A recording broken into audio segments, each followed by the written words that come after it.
Hey everybody, Noodle Thumb here, and I've got today a Miwa DS for you.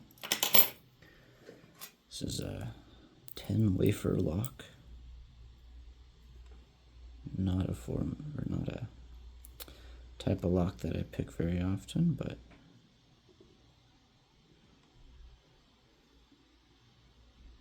I have it, so we're going to try and pick it today.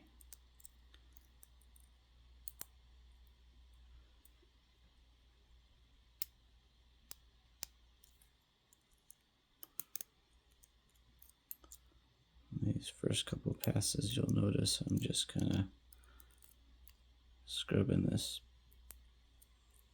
flat pick across the wafers. Early on with the wafer lock, all the wafers are set pretty flat, and so you just kind of try them real quick one after the other, put light tension, and you get quite a bit of core movement. And then as some of them are set, others enter serrations, and others bind, then you gotta switch to picking individual wafers.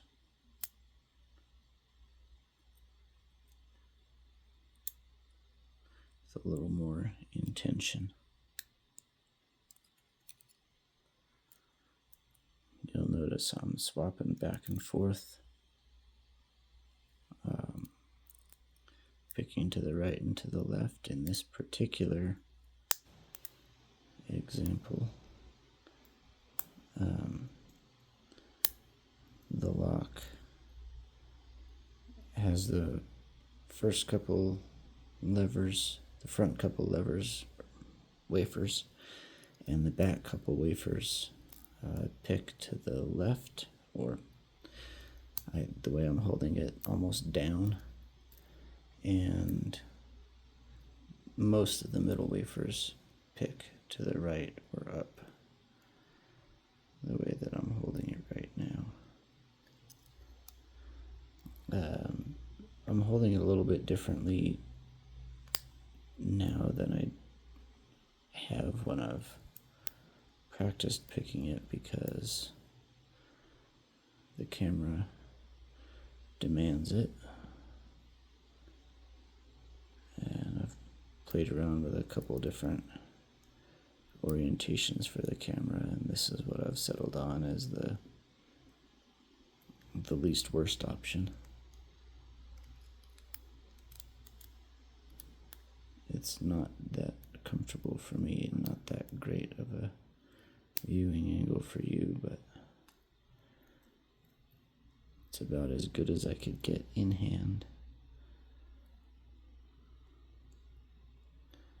And picking this one in hand seems to work a little better for me than in the vise. If I can't get a decent video, though, I promise myself I will figure it out on the vise.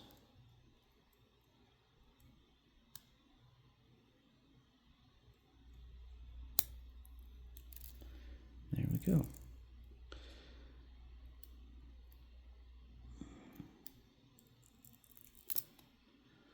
So now we're going to have to figure out how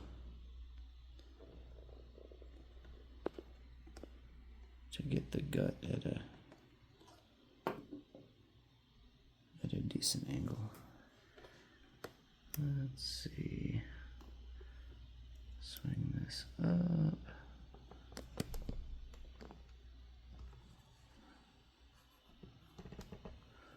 There we go. Do a top-down orientation, kind of like I did with the U9. All right, so this lock. It's kind of weird. It's got a retaining clip here.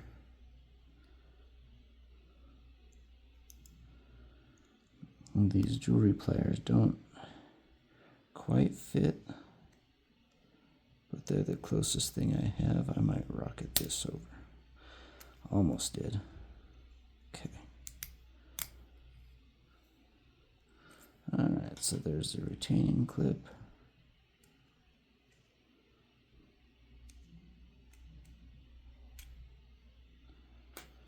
Other part of the retaining clip. And then this set of wafers just lifts straight out. And actually, what I'm going to do, I'm going to zoom in. So, there's the wafers. Like I said, the front ones and back ones are in one direction, and these middle ones are in the other. So you can see the serrations on the side of there. Actually, I'm going to throw a tensioner on here and pick this a little bit while partially gutted, just so those of you who don't know how a wafer lock works can see. This is going to be very awkward, but it will show you at least a little bit. So I'm just resting my finger on there. So I'm going to put my pick in, and you can see some of the wafers moving as my pick moves over.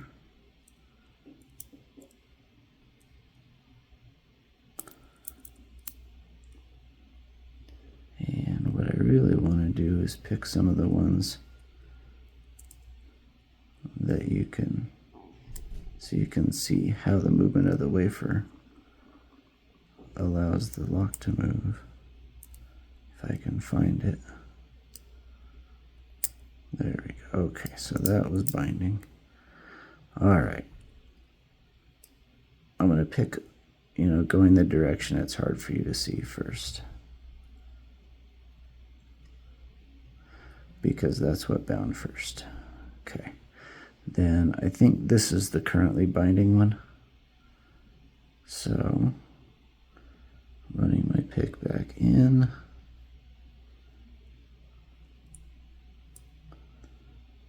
There went some, there we go. And you'll see the core moves just a tiny bit. Oh, there. There we go, it moves some.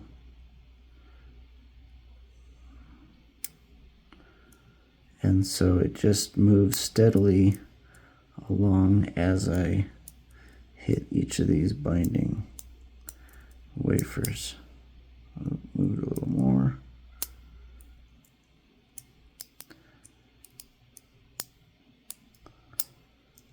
So that's how a wafer lock works. These wafers are directly preventing the core from moving,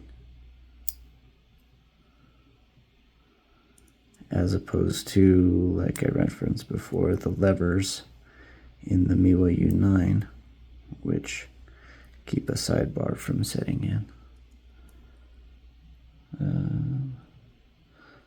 I guess that's probably enough to demonstrate, and then as I turn it back, you'll see them popping back out.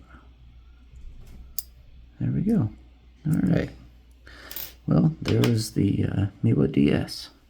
Have a good one, everybody.